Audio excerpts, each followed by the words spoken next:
Senhor Presidente da Assembleia Geral, Volkan Bozkır, Senhor Secretário-Geral da ONU, Antônio Guterres, a quem tenho a satisfação de cumprimentar em nossa língua-mãe, chefes de Estado, de governo e de delegações, senhoras e senhores. É uma honra abrir essa Assembleia com os representantes de nações soberanas, no momento em que o mundo necessita da verdade para superar seus desafios. A Covid-19 ganhou o centro de todas as atenções ao longo deste ano e, em primeiro lugar, quero lamentar cada morte ocorrida. Desde o princípio, alertei, em meu país, que tínhamos dois problemas para resolver: o vírus e o desemprego, e que ambos deveriam ser tratados simultaneamente e com a mesma responsabilidade. Por decisão judicial, todas as medidas de isolamento e restrições de liberdade foram delegadas a cada um dos 27 governadores das unidades da federação. Ao presidente, coube envio de recursos e meios a todo o país. Como aconteceu em grande parte do mundo, parcela da imprensa brasileira também politizou o vírus, disseminando o pânico entre a população. Sob o lema "Fique em casa" e "A economia a gente vê depois", quase trouxeram o caos social ao país. Nosso governo, de forma arrojada, implementou várias medidas econômicas que evitaram o mal maior. Concedeu auxílio emergencial em parcelas que somam aproximadamente $1.000 para 65 milhões de pessoas, o maior programa de assistência aos mais pobres no Brasil e talvez um dos maiores do mundo. Destinou mais de $100 bilhões para ações de saúde, socorro a pequenas e microempresas, assim como compensou a perda de arrecadação dos estados e municípios. Assistiu a mais de 200 mil famílias indígenas com produtos alimentícios e prevenção à Covid. Estimulou, ouvindo profissionais de saúde, o tratamento precoce da doença. Destinou $400 milhões para pesquisa, desenvolvimento e produção da vacina de Oxford no Brasil. Não faltaram, nos hospitais, os meios para atender aos pacientes de Covid. A pandemia deixa a grande lição de que não podemos depender apenas de umas poucas nações para a produção de insumos e meios essenciais para a nossa sobrevivência. Somente o insumo de produção de hidroxicloroquina sofreu um reajuste de 500% no início da pandemia. Nessa linha, o Brasil está aberto para o desenvolvimento de tecnologia de ponta e inovação, a exemplo da indústria 4.0, da inteligência artificial, nanotecnologia e da tecnologia 5G, com quaisquer parceiros que respeitem nossa soberania, prezem pela liberdade e pela proteção de dados. No Brasil, apesar da crise mundial, a produção rural não parou. O homem do campo trabalhou como nunca, produziu, como sempre, alimentos para mais de 1 bilhão de pessoas. O Brasil contribuiu para que o mundo continuasse alimentado. Nossos caminhoneiros, marítimos, portuários e aeroviários mantiveram ativo todo o fluxo logístico para distribuição interna e exportação. Nosso agronegócio continua pujante e, acima de tudo, possuindo e respeitando a melhor legislação ambiental do planeta. Mesmo assim, somos vítimas de uma das mais brutais campanhas de desinformação sobre a Amazônia e o Pantanal. A Amazônia brasileira é sabidamente riquíssima. Isso explica o apoio de instituições internacionais a essa campanha escorada em interesses escusos que se unem a associações brasileiras, aproveitadoras e patrióticas, com o objetivo de prejudicar o governo e o próprio Brasil. Somos líderes em conservação de florestas tropicais. Temos a matriz energética mais limpa e diversificada do mundo. Mesmo sendo uma das 10 maiores economias do mundo, somos responsáveis por apenas 3% da emissão de carbono. Garantimos a segurança alimentar a 1/6 da população mundial. mesmo preservando 66% de nossa vegetação nativa e usando apenas 27% do nosso território para a pecuária e agricultura, números que nenhum outro país possui. O Brasil desponta como o maior produtor mundial de alimentos e, por isso, há tanto interesse em propagar desinformações sobre o nosso meio ambiente. Estamos abertos para o mundo naquilo que melhor temos para oferecer, nossos produtos do campo.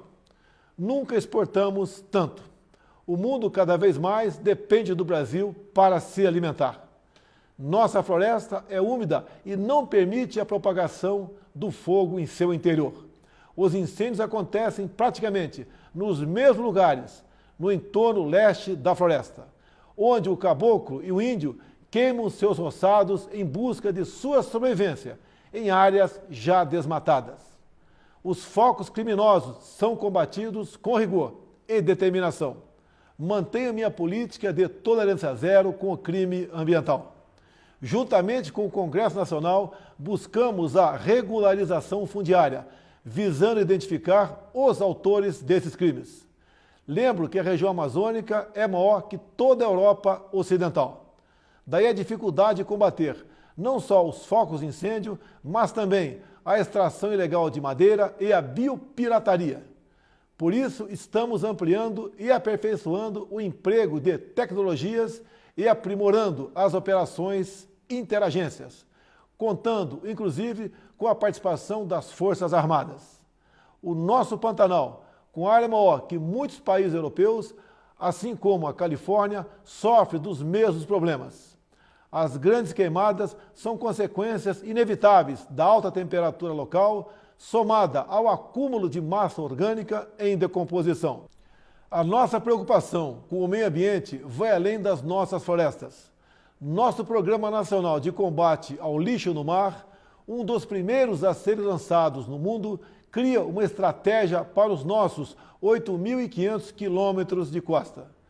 Nessa linha, o Brasil se esforçou na COP25 em Madrid para regulamentar os artigos do Acordo de Paris que permitiriam o estabelecimento efetivo do mercado de carbono internacional. Infelizmente, fomos vencidos pelo protecionismo.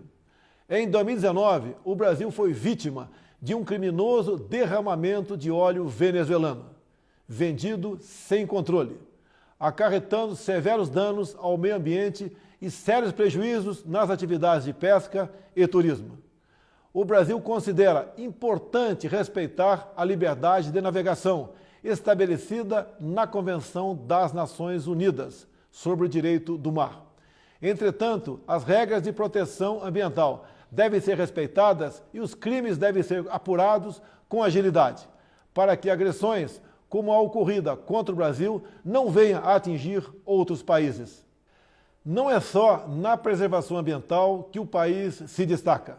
No campo humanitário e dos direitos humanos, o Brasil vem sendo referência internacional pelo compromisso e pela dedicação no apoio prestado aos refugiados venezuelanos, que chegam ao Brasil a partir da fronteira no estado de Roraima.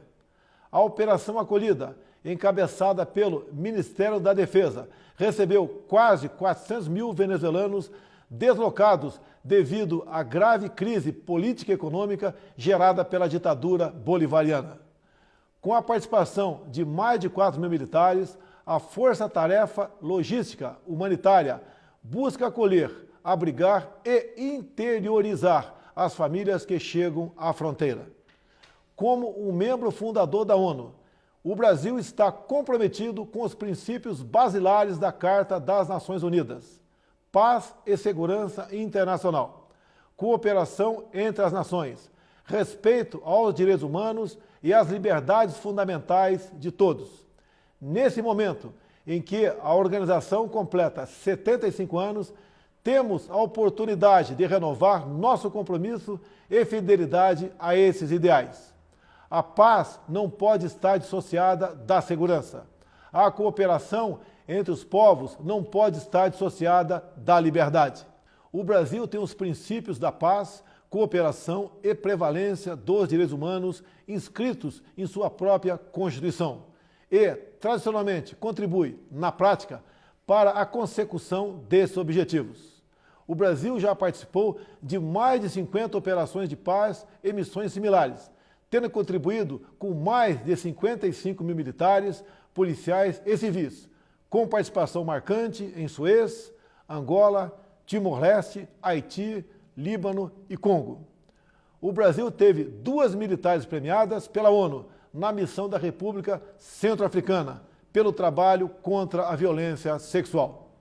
Seguimos comprometidos com a conclusão dos acordos comerciais firmados entre o Mercosul e a União Europeia e com a Associação Europeia de Livre Comércio.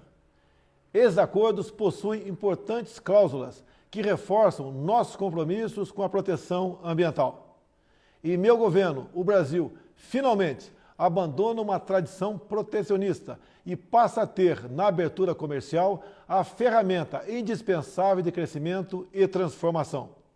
Reafirmo nosso apoio à reforma da Organização Mundial do Comércio, que deve prover disciplinas adaptadas às novas realidades internacionais. Estamos igualmente próximos do início do processo oficial de acessão do Brasil à OCDE. Por isso, já adotamos as práticas mundiais mais elevadas em todas as áreas, desde a regulação financeira até os domínios da segurança digital e da proteção ambiental.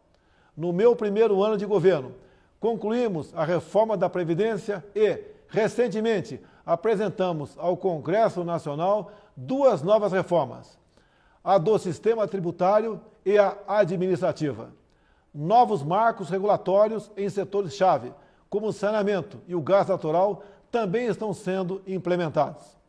Eles atrairão novos investimentos, estimularão a economia e gerarão renda e empregos. O Brasil foi, em 2019, o 4º maior destino de investimentos diretos em todo o mundo. E, no primeiro semestre de 2020, apesar da pandemia, verificamos um aumento de ingresso de investimentos em comparação com o mesmo período do ano passado. Isso comprova a confiança do mundo em nosso governo. O Brasil tem trabalhado para, em coordenação com seus parceiros sul-atlânticos, revitalizar a zona de paz e cooperação do Atlântico Sul. O Brasil está preocupado e repudia o terrorismo em todo o mundo. Na América Latina, continuamos trabalhando pela preservação e promoção da ordem democrática como base de sustentação indispensável para o progresso econômico que desejamos. A liberdade é o bem maior da humanidade. Faço um apelo a toda a comunidade internacional pela liberdade religiosa e pelo combate à cristofobia.